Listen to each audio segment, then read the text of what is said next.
जीवमजीवं दव्यं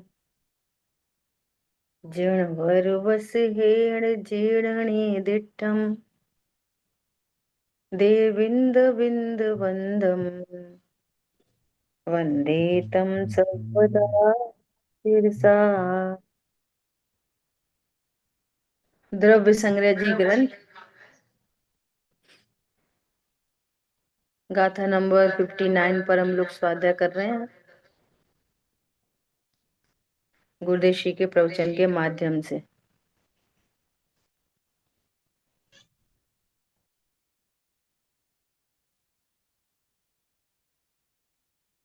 कहाँ तक अपनी चर्चा हुई थी?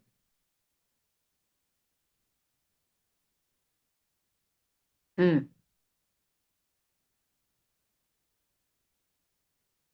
नहीं, इससे तो बहुत आगे है ना। हाँ। कोई व्यापारी यहाँ, ये अपन ने लास्ट क्लास में देखा था। 414 बोल दो। ठीक है, इसके नीचे भाई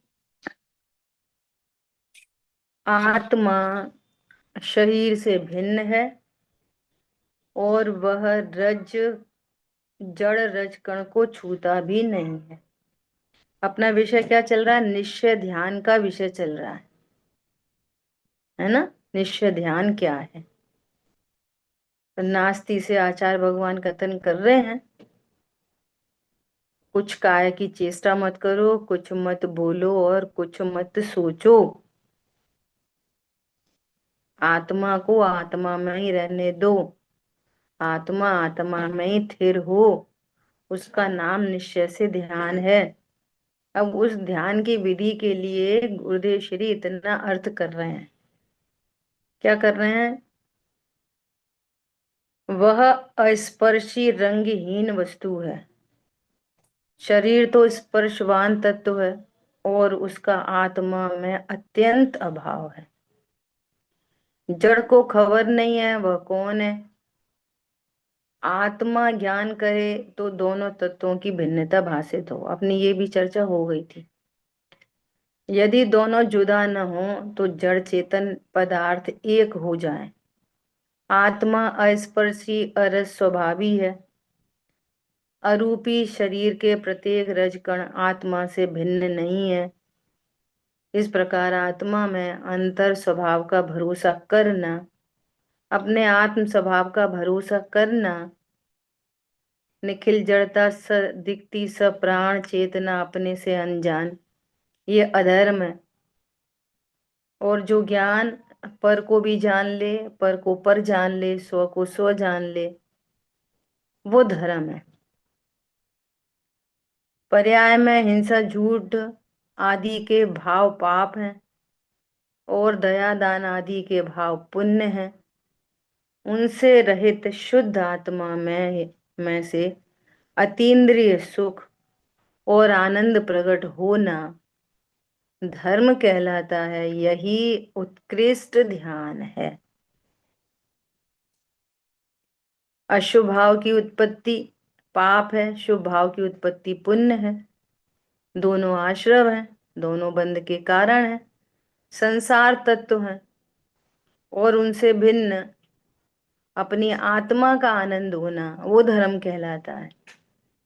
अब ये शब्द तो ऐसे ही चलते हैं, आत्मा का आनंद होना, और बार बार कोशिश करते हैं सरल होने की। आत्मा का आनंद कैसे होगा? कैसे आएगा आत्मा का? आत्मा में से आनंद कैसे आएगा? स्वरूप को तो जानने से। कहते हैं नहीं, स्वरूप को जानने से तो सही है, हम्म। लेकिन होगा कैसे? तो समझने की बात है कि जो ज्ञान आपको अपने को देह जानता है ना, तो भय खड़ा होता है। हम्म। जगत में सबको देख रहा है, वे मर गए, वे मर गए, उनको बुखार आ गया, उनकी हड्डी टूट गई, वे बीमार हो गए, उनका बच्चा मर गया, उनका ऐसा हो गया। कितने दुखी, कितने दुखी, कितने दुखी। बहुत सुंदर जी। और जब ये पता चलता है, अरे ये तो सब परद्रव्य हैं, इनके सबके परमन स्वतंत्र है, मैं सिर्फ ज्ञान स्वरूप हूं, तो ये वाली बात पता चलती है, और ज्ञान स्वरूप हूँ और अविनाशी हूँ, मेरा हम्म, मरण नहीं होता। तो जो निश्चिंतता प्रकट होती है उसका नाम है आनंद, हाँ जी। कि आनंद प्रकट हम्म, होना, वो धर्म कहलाता है। पूजा पाठ दया, सुबह भी चर्चा आई थी। पूजा पाठ दया दान स्वाध्याय सब हो रही है, हमारी थॉट प्रोसेस नहीं बदल रही, हमें सोच ही नहीं बदल पा रही है, हम कौन है ये बात ही पकड़ में नहीं आ रही है। ख्याल में आई बात? जब ये बात ही समझ में नहीं पड़ रही है तो धर्म कैसे होगा? और जैसे ही ये ख्याल में आया, ओहो मैं ज्ञान स्वरूप हूं,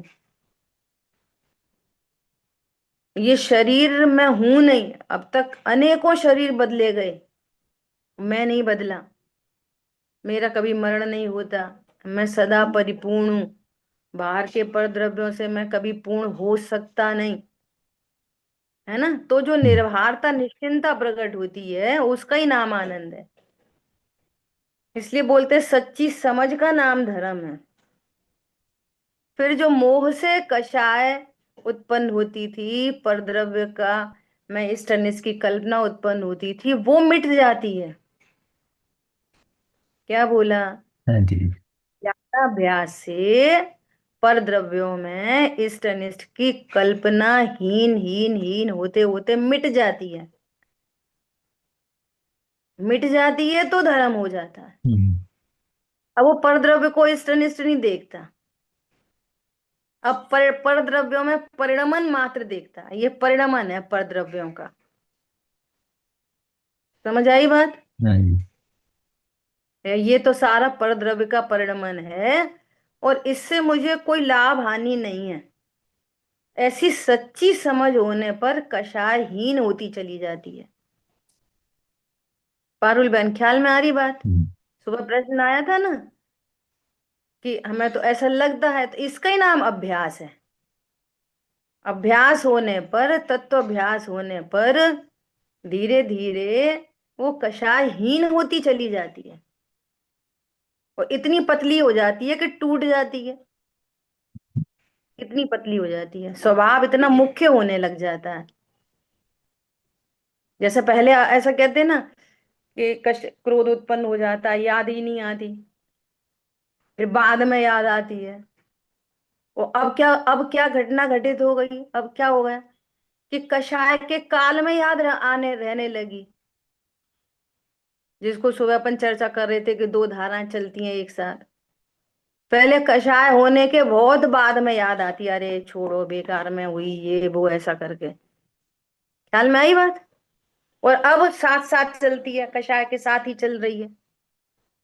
अब जब इतना अंतर पड़ा है कि कषाय के साथ चल रही है, तो ऐसा भी तो होएगा कि कषाय आगे आगे से वो आगे आगे चलेगा ज्ञान।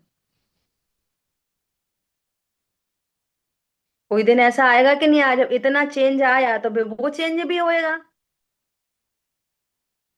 पहले कषाय आगे, ज्ञान पीछे। अब ऐसा हो गया कि ज्ञान और कषाय साथ साथ।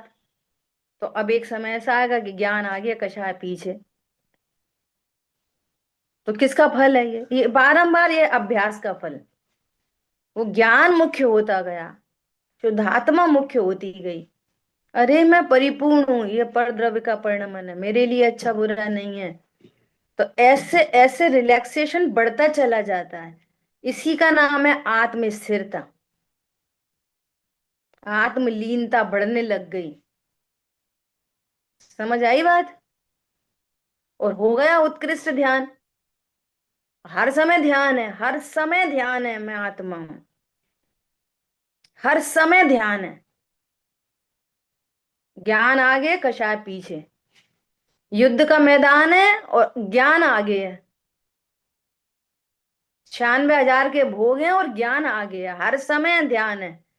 युद्ध के मैदान में भी ध्यान है। क्या ध्यान है? मैं आत्मा हूं। ये बात समझ में पड़ जाए। लोक में नहीं होता। और कितना बोले कि भाई मंदिर आओ तो निस्सही निस्सही बोल के आओ, ये बड़े छोटे की भावना मंदिर में लेके मत आओ। लेकिन जैसे ही मंदिर में घुसते हैं तो क्या महसूस होता है? मैं तो बड़ा सेठ हूं, मैं तो बड़ा पंडित हूं। आ रही है बात समझ में? तो ये हर समय बॉडी लैंग्वेज बनी रहती नहीं बनी रहती है? बोलेंगे तो ऐसे ही निस्सही निस्सही निस्सही। ये ख्याल में क्या रहेगा? मैं बड़ा सेठ, मैं पैसे वाला। आगे मुख्यता रहती है ना मिथ्यात्व के काल में। ऐसी सम्यक तो होने पर वो ज्ञान मुख्य रहता है, हर समय मुख्य रहता है। बस ये ध्यान है, एक उपयोगात्मक ध्यान और एक फिर वो परिणति रूप ध्यान। ठीक है। मेरा स्वरूप शुद्ध चिदानंद है, ऐसी प्रतीति करके उसमें स्थिर होना धर्म है। शरीर मन वाणी जड़ है, उसमें आत्मा स्थिर नहीं हो सकता। पुण्य पाप में स्थिर होना तो अधर्म है।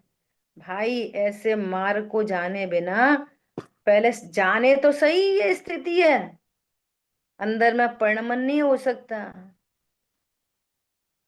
ऐसे मार्ग को जाने बिना अंदर में परिणमन हो नहीं सकता। अतः मेरी महिमा तो ज्ञान और आनंद से है। व्रत पालने से मेरी महिमा नहीं, रिकॉर्ड मेंटेन करने से, व्रतों का रिकॉर्ड मेंटेन करो उससे मेरी महिमा नहीं। ज्ञान का रिकॉर्ड मेंटेन करो, हमें इतना आता इतना आता इतना आता, इससे महिमा नहीं। क्या? मैं तो अनादि से महिमावान तत्व हूं और आज ये अपनी महिमा आ गई। ऐसा जानकर आत्मा में स्थिर होकर राग रहित, मन रहित और व्यवहार के भी विकल्प से रहित जो निर्विकल्प आनंद प्रतिभासित होता है, वही मोक्ष मार्ग है। मोक्ष मार्ग मतलब सुखी होने का मार्ग। भाई यह एक ही मोक्ष का पंथ है, अर्थात सम्यक दर्शन, ज्ञान और चारित्र रूप आत्मा की परमानंद दशा ही सच्चा मोक्ष मार्ग है। मोक्ष मार्ग कहो, रत्नत्र कहो, परम आनंद कहो, ध्यान कहो, सुखी होने सुखी होना कहो, सब एक ही बात है। जो इसके विरुद्ध कहता है वह आत्मा को नहीं जानता, उसे सर्वज्ञ प्रणीत एवं आचार्यों द्वारा कही गई बात की खबर नहीं। भाई सर्वज्ञ और निर्गुण मुनियों ने यह मार्ग कहा है। ठीक है। मैं चाहती हूँ आप में से कोई पढ़े। सपना जी आप पढ़ोगे? पढ़ो।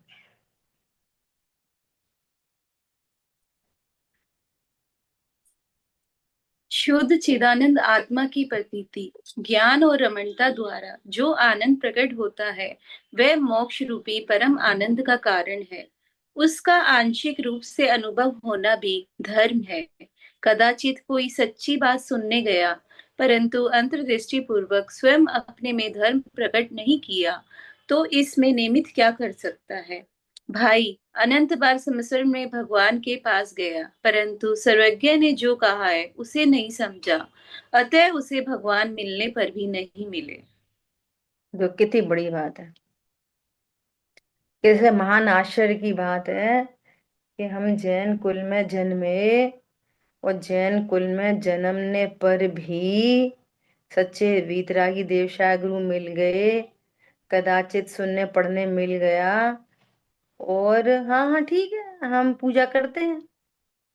हाँ हाँ हाँ, ठीक है, हम तो रात में नहीं खाते। हाँ हाँ हाँ, ठीक है, हमने तो जुमी कंद छोड़ दिया। इतनी महिमा आती है, इतनी महिमा आती है। ये छोटा बच्चा हुए ना, पता है इसने बचपन से जिमीकंद नहीं खाया, पता है ये रात में नहीं खाता। तो इतनी महिमा आती है कि बस क्या पूछो। ठीक है भैया, बेटर देन, पर ये मार्ग तो नहीं है। अब जो बारात में खाते हैं और जिमीकंद खाते हैं उनकी तो बात ही क्या कहो। यहाँ जब शुभ कोई है कह रहे हैं तो अशुभ की तो बात ही कौन करे। तुम तो जैन कुल में जन्मने पर भी जैन कहलाने लायक नहीं। समझ आई बात? और जिनको शुभ की महिमा आती हो, शरीर मन वाणी की महिमा आती हो, और उसने सर्वज्ञ सर्वज्ञ भगवान को नमस्कार किया, नमोकार मंत्र पढ़ा, उदक चंदन की, परंतु भगवान ने क्या कहा वो सुनाई नहीं। और ऐसी क्वेरी नहीं आती, कैसी गजब की बात है, ऐसी क्वेरी नहीं आती कि आखिर हम मंदिर जाते क्यों हैं, आखिर स्वाध्याय हम करते क्यों हैं? बस रूढ़ी से मंदिर जाना धर्म है, स्वाध्याय करना धर्म है। इसलिए आचार्य देव ने ये बात उठाई है कि काय की चेष्टा कुछ मत करो, कुछ वचन मत बोलो, कुछ मत सोचो, तो उत्कृष्ट ध्यान होएगा, तब होगा धर्म। ख्याल में आ रही है बात? इतनी गजब की बात है। क्या बोल रहे हैं? समो शरण में गया और भगवान ने जो कहा वो उसे समझा ही नहीं। तो भगवान मिलने पर भी, जैन कुल मिलने पर भी जैन कुल मिला नहीं।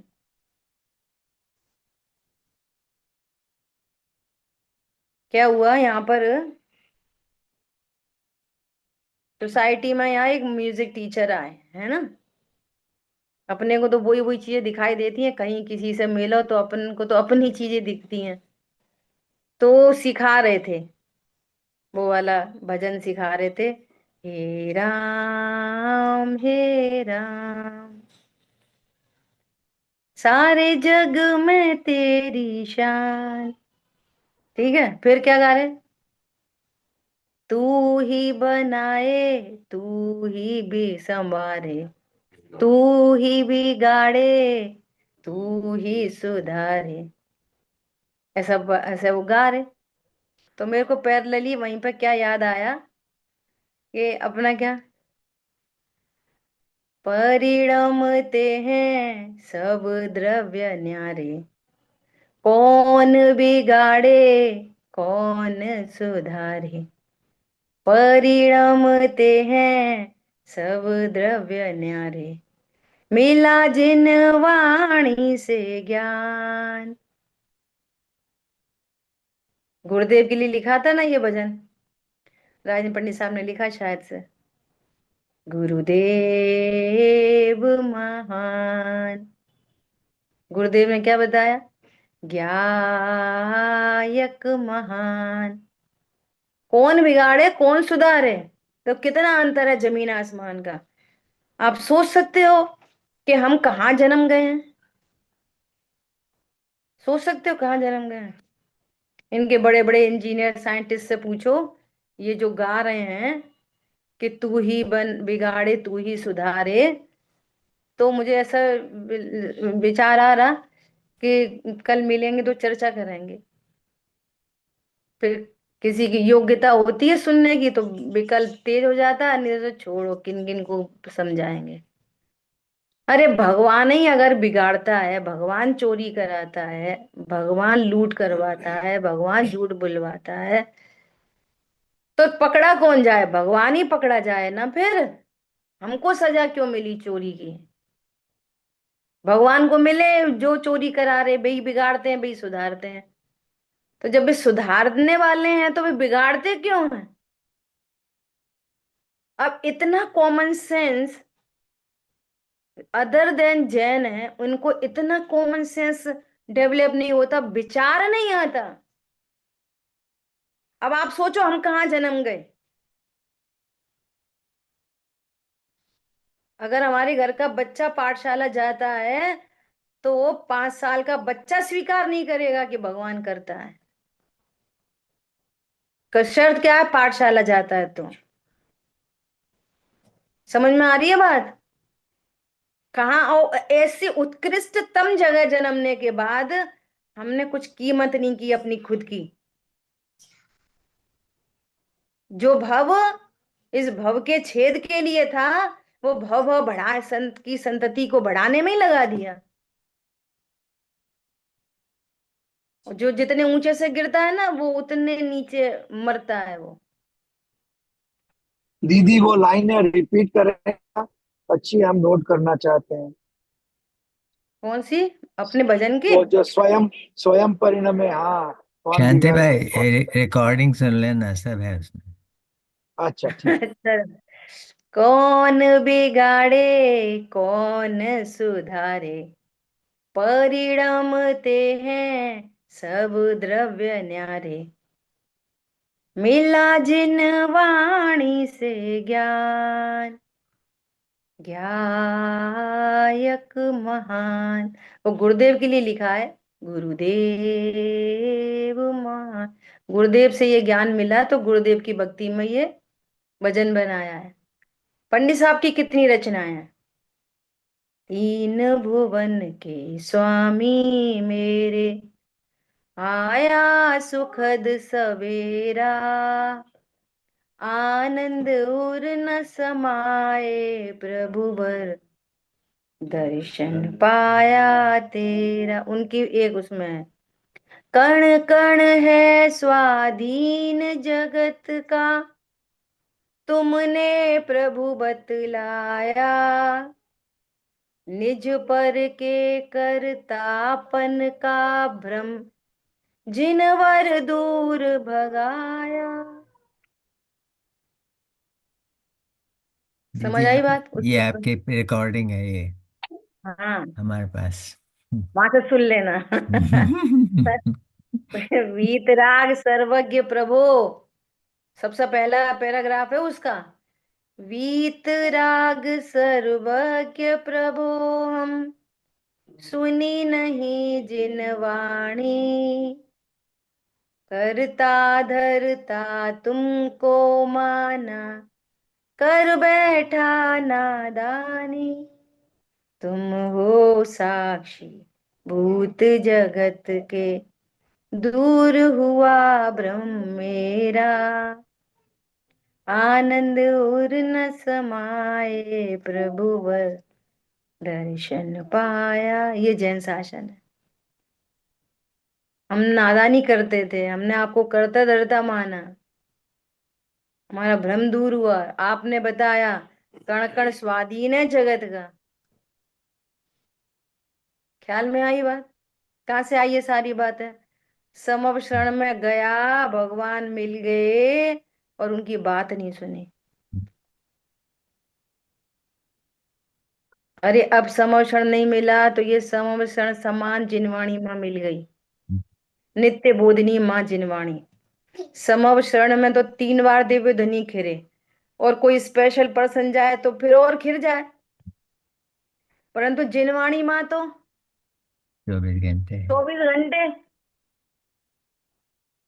24 घंटे समीप है। रात को 2 बजे आंख खुले और नींद नहीं आए, तुम जिनवाणी का से स्वाध्याय कर सकते हैं। दिव्यधनी तो नहीं खिल सकती रात के 2 बजे। ख्याल में आ रही बात? विपिन जी का एक छोटी सी शॉर्ट क्लिप थी, उसमें कह रहे थे वो कि रत्नकर्ण शावकाचार्य जी में लिखा है कि आज पंचम काल में साक्षात परमात्मा नहीं है तो मंदिर में विराजमान जिनवाणी नहीं बोलती। गुरु हमेशा मिलते नहीं है सो गुरु नहीं बोलते, परंतु ये जिनवाणी माँ बोलता चालता देवता है। क्या बोला? जिनवाणी क्या है? बोलता हुआ देवता।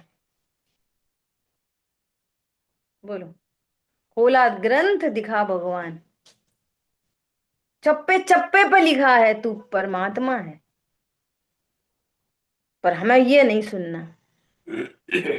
और व्यवहार का नाम लगा लगा के नहीं, वो हम व्यवहार से थोड़ा ऐसा कह रहे व्यवहार से, तो व्यवहार बोल बोल के अपने अज्ञान को सुरक्षित रखना है। ख्याल में आ रही है बात? बहुत गंभीर बात है ये। कितने सुभट हैं। यहाँ मुख्य रूप से मुनिपने की बात है, तथापि सुनो, चौथे गुण स्थान में भी अतीन्द्रिय आनंद का आंशिक रूप से अनुभवन होता ही है। इसके अलावा अन्य बातें पर्याय की अपेक्षा से कही जाती हैं।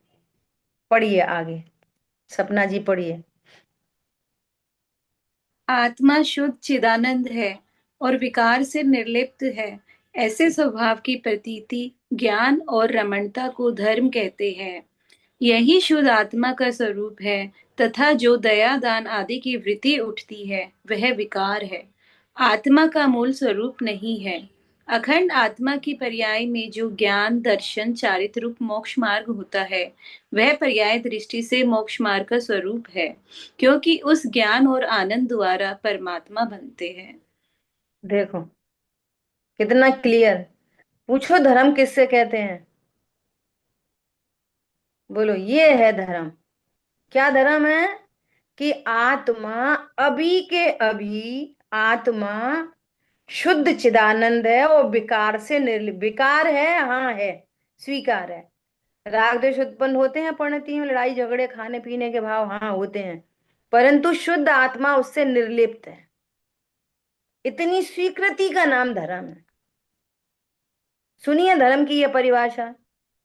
क्या करें तो धर्म, वो हमें धर्म करना है, हमें गुस्सा बहुत आती है, हमें गुस्सा कम करनी है, पति सुधारना है, पत्नी सुधारनी है, बच्चे ऐसे करते हैं, वे रात में खाते हैं तो हम क्या करें, वे दिन में खाएं तो हम क्या करें। तो तुम क्या करें? वो खाएं तो खाते रहें, तुम्हें क्या करना? नहीं, हमें धर्म करना। तो वे रात में खाएं तो हमें धर्म हो सकता कि नहीं? बोलो, हो सकता कि नहीं? तब हो सकता है जब आप उनको रात के खाने के भाव से निर्लिप्त देखोगे तब।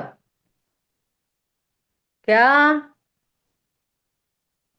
उनको रात को खाने वाला नहीं देखोगे? क्या देखोगे? वे परमात्मा है। ऐसा है जैन धर्म। ऐसे होगा धर्म।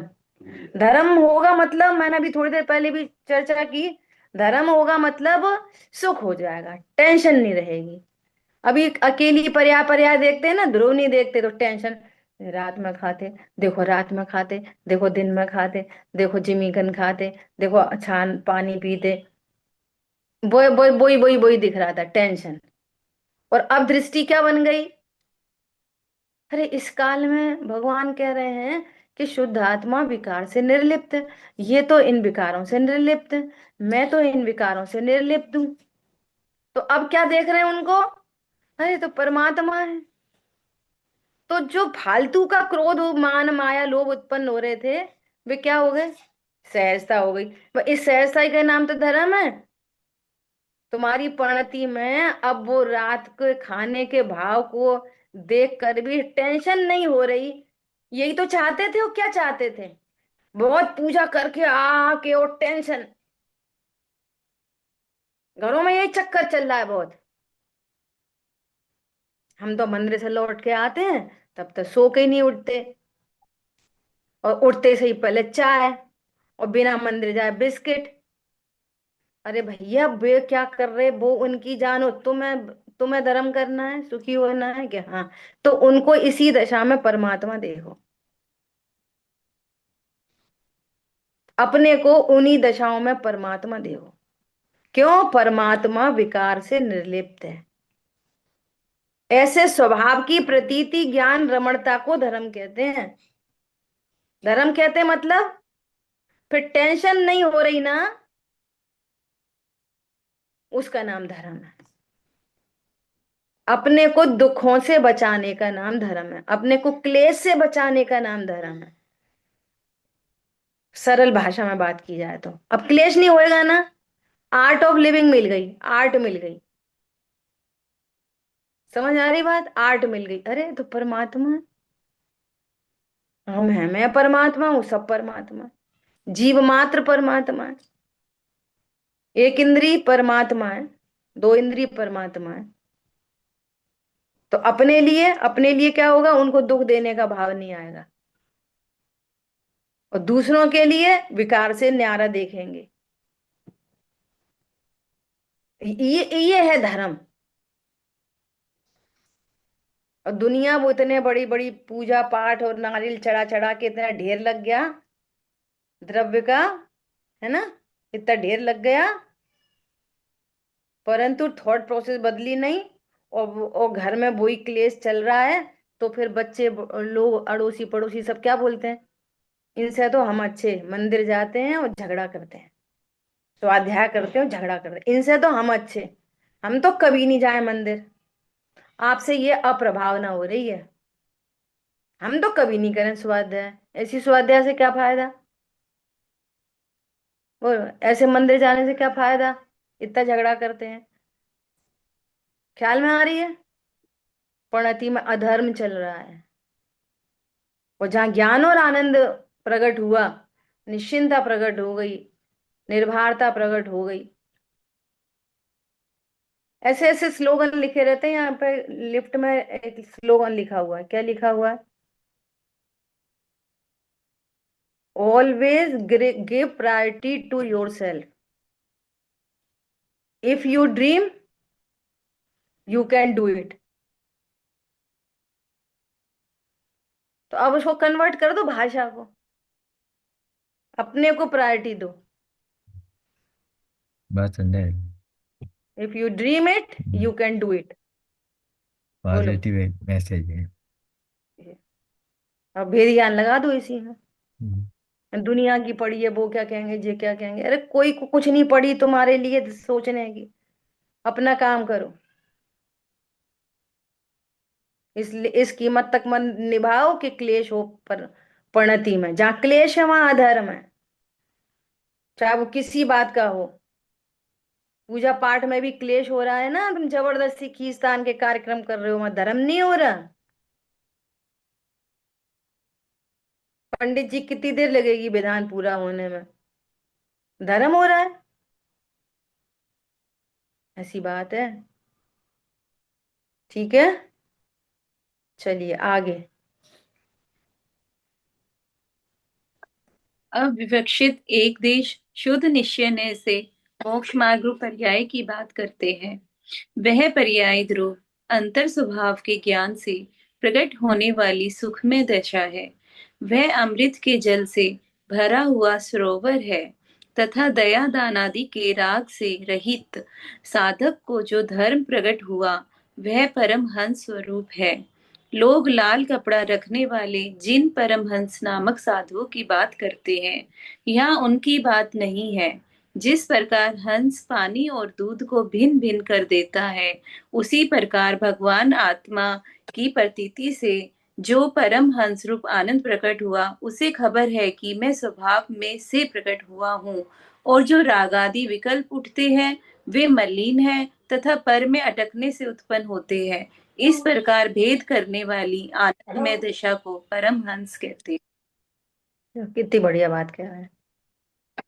क्या बोल रहे हैं? परमहंस। परमहंस किसको कहना? भेद विज्ञान को। जैसे हंस, हंस की जो चोंच होती है ना, उसमें एक ऐसा केमिकल सिक्रीट होता है कि जैसे वो दूध में डालता है तो दूध अलग पानी अलग, एसिड टाइप कुछ होता होएगा, है ना? तो दूध दूध को खा लेता है और पानी पानी छोड़ देता है। ख्याल में आ रही है बात? तो ये कह रहे हैं या परमहंस बोल रहे हैं, तो परमहंस का अर्थ ये नहीं है कि वो लाल कपड़े वाले साधक, ये हैं परमहंस। अर्थात जो भगवान आत्मा की प्रतीति के द्वारा जो भी राग आदि विकल्प उठते हैं, उसको पर जानता है। ख्याल में आई बात? और जब भी राग आदि उत्पन्न होते हैं हमेशा पर लक्ष्य से होते हैं, और जो आनंद प्रकट होता है वो स्वभाव से प्रकट होता है। कोई बोले हमें तो बहुत गर्मी लग रही थी तो एसी ऑन किया तो हमें बहुत आनंद आया, इसको आर्त ध्यान कहते हैं। वो भी ध्यान है, लेकिन आर्त ध्यान है वो। किसी को झगड़ा करके आनंद आता है, वो रौद्र ध्यान है। और ये स्वभाव के आश्रय से जो आनंद प्रकट होता है, इसका नाम धर्म ध्यान है। ख्याल में आ रही है बात? ध्यान तो वे भी हैं, आर्त ध्यान, रौद्र ध्यान, वे नरक त्रियंच गति के कारण है। और व्यवहार धर्म ध्यान वो मनुष्य देव गति का कारण है। और निश्चय धर्म ध्यान चारों ही गति के अभाव का कारण है। क्या बोला? उनसे गति नहीं होती धर्म ध्यान से। गतियों का अभाव होते जाता है, अभाव होते जाता है। एक झटके में ही तो नरक त्रियंच गति मिट जाती है। फिर स्वरूप की लीनता, और लीनता से मनुष्य गति मिट जाती है, और लीनता से देवगति भी मिट जाती है। चारों गतियों से पार पंचम गति में, सिद्ध गति में जाके अनंत काल के लिए विराजमान होते हैं। धर्म लोग ऐसा बोलते हैं ना, सम्यक दर्शन से स्वर्ग मिलता है। सम्यक दर्शन से स्वर्ग नहीं मिलता। सम्यक दर्शन के साथ में जो शुभ भाव होते हैं, उस शुभ भाव से स्वर्ग मिलता है। ख्याल में आई बात? व्यवहार ध्यान से स्वर्ग है। सम्यक दर्शन से तो, अगर सम्यक दर्शन से स्वर्ग हो, तो स्वर्ग से किससे छूटेंगे फिर? वो भी तो संसार में ही है, स्वर्ग भी। ख्याल में आई बात? ऐसा। चलो अभी कौन पढ़ेगा? प्रीति बहन आप पढ़ोगे। पूर्व में राग द्वेष थे। पूर्व में राग द्वेष थे, उनमें पर पदार्थ निमित्त था। यद्यपि यह क्षणिक निमित्त है, तथापि इसका स्वभाव में त्रिकाल अभाव है। ऐसा स्वीकार करके स्वभाव की लीनता करे तो उस लीनता से प्रकट होने वाली दशा को परमहंस कहते हैं। जिसे राग और आनंद दशा के बीच में विवेक वर्तता है, उसे परमहंस कहते हैं। भाई, यह साधक की बात चलती है। ऐसा साधन करने पर केवल ज्ञानी होता है। देखो कितना स्पष्ट है। पूर्व में जो राग द्वेष थे वो पर पदार्थ के निमित्त से होते हैं। राग द्वेष हमेशा पर निमित्त से और पर लक्ष्य से होते हैं। ये यूनिवर्सल ट्रुथ है। राग द्वेष कभी भी स्वभाव के आश्रय से नहीं होते। तो वह दृष्टांत दिया है, जैसे स्फटिक मणि लाल नीली पीली दिख रही है, तो नियम से किसी पर के संसर्ग से दिख रही है।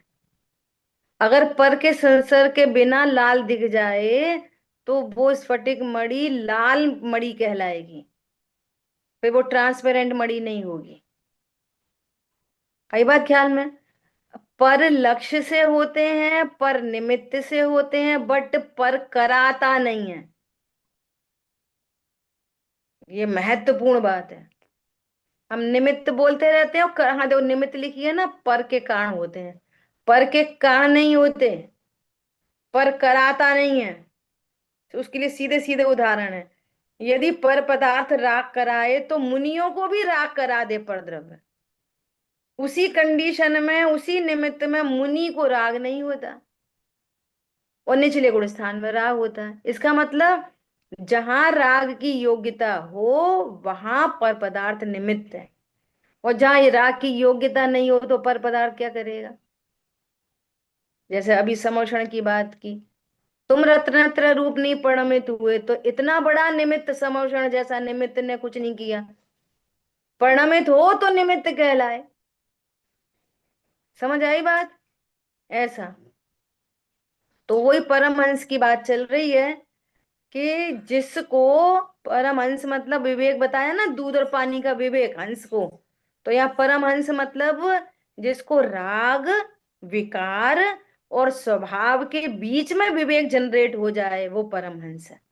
वेद ज्ञानी, दीदी वेद ज्ञानी। परिणति में राग है, परंतु मेरा स्वभाव ज्ञान है। तो ज्ञान में और राग आदि में विवेक जनरेट हो जाए, उसका नाम परमहंस है। वो भेद विज्ञानी है।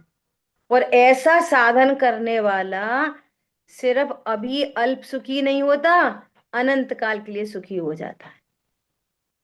ऐसा साधक केवल ज्ञानी हो जाता है अल्प काल में। पूजा पढ़ते हैं ना, क्षण भर, क्षण भर, क्षण मात्र को पता चल जाए, क्षण भर निज रस को पी चेतन, मिथ्या मल को धो देता है। क्षण मात्र के लिए स्वीकार करे मैं प्रभु हूं, मैं जीव हूं, मैं परमात्मा हूं, क्षण के लिए स्वीकार करे, तो मिथ्यात्व का अभाव होता है। मिथ्यात्व का अभाव होता है मतलब सरल भाषा में, मैं जीव हूं इसका मतलब मैं शरीर नहीं।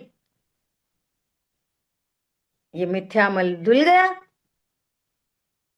जब मैं शरीर नहीं तो पत्नी बच्चे दुकान मकान मैं नहीं। मैं जीव हूं और शरीर भी हूं। मेरे ज्ञानादिक गुण भी हैं और मेरे पत्नी बच्चे भी हैं। बोलो। नहीं होता मैं ऐसा। जीव हूं, मेरे ज्ञानादिक गुण हैं। तो मैं जीव हूं तो मैं शरीर नहीं हूं और मेरे पत्नी बच्चे दुकान मकान मेरे नहीं है। पर मेरे नहीं। इसका नाम है मिथ्यामल को धो देता है। यहाँ ये समझ में आती है कि कुछ हो जाता होगा, मिथ्यामल धुल जाता होगा, होता होगा कुछ। मिथ्यामल धुल गया मतलब मैं शरीर हूं ऐसा भ्रम मिट गया। इसका नाम है मिथ्यात्व मल धुल गया। फिर क्या हुआ? काषायक भाव विनष्ट किए, निज आनंद अमृत पीता। कषाय मिट्टी चली जा रही है, अपना आनंद बढ़ता चला जा रहा है। फिर क्या हुआ? अनुपम सुख तब विलसित होता, केवल रवि जगमग करता है। अभी अर्घ सब पढ़ते होंगे, अर्थ पता नहीं कितनों को मालूम है। दर्शन बल पूर्ण प्रकट होता, यह ही अरहंत अवस्था है। ये लाइन पढ़ के अर्घ चढ़ाते हुए एकदम ऐसे ज्ञान ऐसा खड़ा हो जाए, ओहो क्षण मात्र को मैं अपने को आत्मा जानूं तो मैं केवल ज्ञानी बन जाऊंगा, अनंत सुखी हो जाऊंगा। ये तो गजब बात लिखी है। उमा तो कुछ भी लिखी हो गजब की अजब, हमें तो अर्घ चढ़ा के आ गए, हमें क्या लेना देना है। लिख क्या लिखा है? लोग ऐसा समझते हैं पढ़ लो और अर्घ चढ़ा दो, इसका ही नाम पूजा है। हम तो रोज पूजा, हमारा तो नियम, हम तो रोज पूजा करते हैं। कितने ही लोग हैं जिनको भक्तामृत स्तोत्र रोज पढ़ेंगे, सामायिक पाठ रोज पढ़ेंगे, अर्थ एक के भी नहीं पता। छैडाला जी का पाठ करेंगे तो नहीं करें क्या? करें नहीं करें का मतलब नहीं है। समझो वहां क्या कह रहे हैं और मैं कौन हूं। ठीक है? तो कितनी बड़ी बात है। जिसको राग और आनंद की दशा के बीच में वेद ज्ञान बरतता है, विवेक बरतता है, वो जैन साहब है। जैन कौन है? जिसको राग और आत्मा के बीच में विवेक बरतता हो, वो जैन है।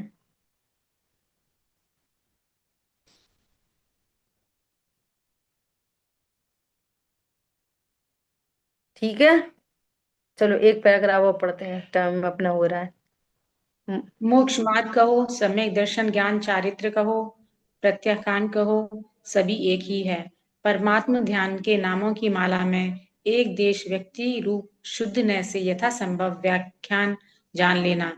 यहाँ वीतरागी पर्याय के 64 नाम कहे हैं, वे एक देश शुद्ध निश्चय न से समझना।